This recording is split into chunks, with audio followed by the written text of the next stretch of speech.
एक राजा था। वह बहुत वीर और बलवान था। उसकी सेना भी बहुत बड़ी और बहादुर थी। आसपास के सभी राजा उससे भयभीत रहते थे। राजा जो भी आदेश देता वही कानून था। आज्ञा न मानने वाले व्यक्ति को बहुत कठोर दंड देता था। राज्य में कोई भी राजा का विरोध करने की हिम्मत नहीं कर पाता था। राजा के मंत्री भी उसकी चापलूसी में लगे रहते थे। राज्य में लगातार 2 वर्ष तक वर्षा नहीं हुई। खड़ी फसलें सूख गईं। अकाल के कारण राज्य की प्रजा बहुत दुखी थी। किसानों के सामने भूखे मरने की नौबत आ गई थी। तब भी राज्य के कर्मचारी कड़ाई के साथ लगान की वसूली कर रहे थे।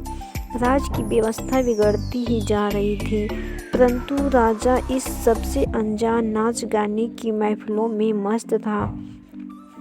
किसान राज्य को छोड़कर जाने लगे। राजा का खजाना घटने लगा। राजा के कर्मचारी भ्रष्टाचार में डूब रहे थे। सैनिकों को समय पर वेतन नहीं मिल पा रहा था। प्रजा तो असंतुष्ट थी ही, धीरे धीरे सेना में भी नाराजगी बढ़ती जा रही थी। यद्यपि राजा घमंडी और कठोर था, लेकिन उसकी एक बात बहुत अच्छी थी। वह अपने दरबार में आने वाले साधु महात्माओं का बड़ा आदर करता था। एक बार राजा के दरबार में एक सन्यासी आया। वह उसके राज्य के हर गांव में घूमता हुआ आता था। जनता के मन में जो असंतोष उमड़ रहा था, उसे उस सन्यासी ने देखा था। राज्य में आने से पहले वह सन्यासी पड़ोसी राज्यों से भी होकर आया था। उसे यह पता था कि आसपास के राजा मिलकर उस पर हमला करने की योजना बना रहे हैं। हमले की तैयारी चल रही थी। सन्यासी राजा के व्यवहार से बड़ा प्रसन्न हुआ, लेकिन राजा के क्रोध से डरकर उसने राजा को जनता के असंतोष के संबंध में कुछ नहीं बताया। चलते समय उस सन्यासी ने राजा को एक ताबीज दिया और कहा, महाराज, इस ताबीज में एक मंत्र लिखा है। जब कभी आपको ऐसा लगे कि भयानक संकट है, तब इस ताबीज को खोलकर मंत्र पढ़ लेना, संकट टल जाएगा। राजा ने सन्यासी का दिया हुआ वह ताबीज अपने गले में पहन लिया। कुछ समय बाद आसपास के राजाओं ने मिलकर उस पर राजा पर आक्रमण कर दिया। राजा की सेनाओं ने अधूरे मन से लड़ाई में भाग लिया, जिसके कारण उसकी पराजय हो गई। शत्रु सेनाएं बढ़ती हुई राजा के महल तक आ गईं। राजा वीर था, खुद अपनी सेना लेकर आगे बढ़ा, लेकिन अपने थोड़े से सैनिकों के साथ युद्ध में कब तक टिक सकता था। राजा अपने शत्रु से जान बचाकर भाग निकला। उसके पीछे पीछे शत्रु के 4 सैनिक अपने घोड़ों पर उसका पीछा कर रहे थे। दौड़ते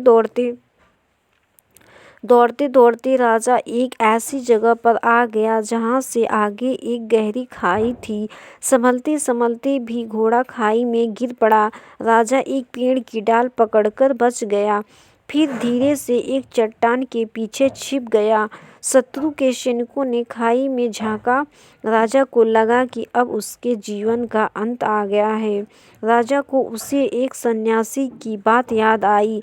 उसने अपना ताबीज खोला और कागज को निकालकर पढ़ा। उस पर लिखा था, यह समय भी गुजर जाएगा। राजा चुपचाप चट्टान के पीछे बैठा रहा। शत्रु के सैनिकों ने खाई में गिरे पड़े राजा के घोड़े को देखकर सोचा कि राजा भी मर गया होगा। शत्रु के सैनिकों घोड़ों पर बैठकर लौट गए। राजा बाहर निकला। उसके दिमाग में ताबीज के उस कागज पर लिखा वाक्य गूंज रहा था, यह समय भी गुजर जाएगा।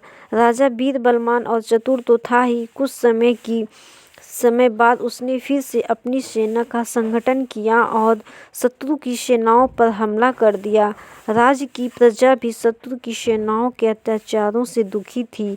उसने भी अपने राजा का साथ दिया। आसपास के सभी राजाओं की सेनाएं मुकाबला नहीं कर सकी और भाग खड़ी हुईं। शत्रु को राज्य से बाहर खदेड़कर राजा फिर अपने सिंहासन पर बैठा। सिंहासन पर बैठते ही उसने राज्य के उन सभी किसानों के लगान माफ कर दिए जिनके खेत सूखे पड़े थे। राजा ने किसानों की दशा सुधारने के लिए तालाब खुदवाए, नहरें निकलवाईं, किसानों को मुफ्त में बीज खाद भी दिलवाए व्यवस्था की। सौभाग्य से इस वर्ष वर्षा भी खूब हुई, खेतों में फसलें लहरा उठीं। राज का खजाना फिर भरने लगा। राजा ने अब अपना ध्यान राज्य की जनता की सुख समृद्धि में लगाया। समय पर वेतन मिलने से सैनिक भी प्रसन्न थे। राज्य के कर्मचारी भी अब बहुत सावधान थे। भ्रष्ट कर्मचारियों का राजा कठोर दंड देता था। प्रजा सुखी थी। राजा अब पूरी तरह बदल गया था। राजा के मन में ताबीज के कागज पर लिखा हुआ वाक्य एक मंत्र की तरह गूंजता रहता था, यह समय भी गुजर जाएगा। राजा गुजरते हुए इस समय के साथ कुछ ऐसे काम करना जानता था कि मृत्यु के बाद भी वह अपनी प्रजा के हृदय में और उनकी यादों में जीवित रहे। समय कभी भी किसी एक जैसा नहीं रहता, इसलिए मुसीबत में घबराना नहीं चाहिए। अच्छे दिनों के लिए ऐसे भले काम करें कि लोग आपकी प्रशंसा करें। मिलते हैं नेक्स्ट वीडियो में।